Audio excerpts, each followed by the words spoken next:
Kawan-kawan, sebentar lagi saya akan memvideokan seorang ex-kombatan asal Simpang Ulim bernama Sulaiman, ya, yang kondisi beliau hari ini cacat fisik akibat konflik Aceh. Berikut videonya ya.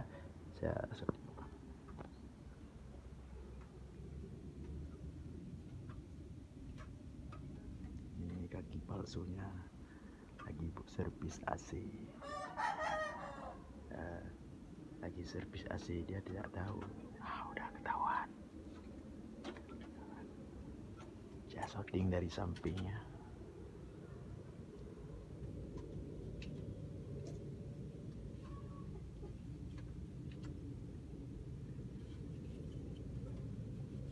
Pun buka Oman.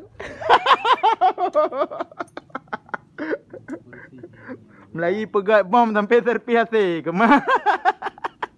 Banner lihat AC kau pun buka dia. Tak ada agak mana?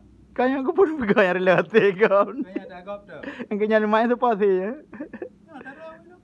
Buat kampung. Oke, teman-teman sekalian, ini yang saya bilang tadi ya. Ternyata beliau udah tahu saya shooting kamera dari belakang. Ya udah, saya ambil dari depan aja. Ya.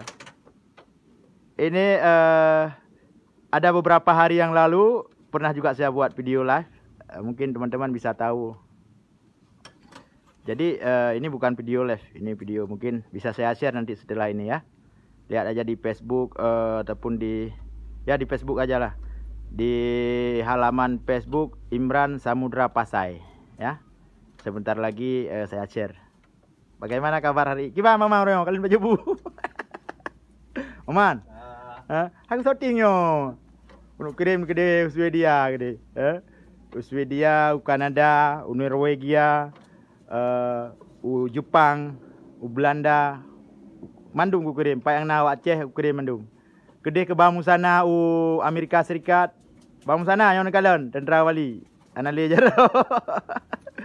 Bang Edi kedai Swedia, ku Solom, Gure Rahman yang apa di Norway, Pak Oman ya. Pak yang Pak Ngon yang kalian. Cok ya. Makanya lon kritik sabi fungsi BRA orangnya betul-betul.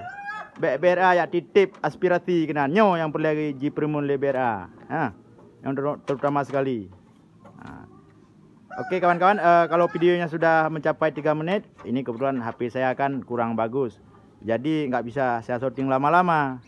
Nanti kalau lama-lama orang yang ada di video ini marah. Icakar sigon relo HP itu.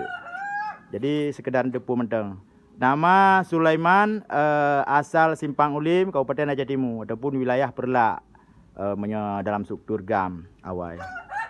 Tetap sabar, tabah, semangat, tidak mengeluh, pantang menyerah, tetap menjalani hidup ini. Apapun kondisi yang telah beliau alami. Terima kasih kawan-kawan. Demikian video ini. Ini tidak ada bermaksud lain. Ini hanya untuk saya kirim untuk kawan-kawan, mungkin yang turi Bang Man, ada yang kenal beliau. Jadi lewat akun Facebook saya, Imran Samudra Pasai, kawan-kawan bisa menonton video ini. Terima kasih.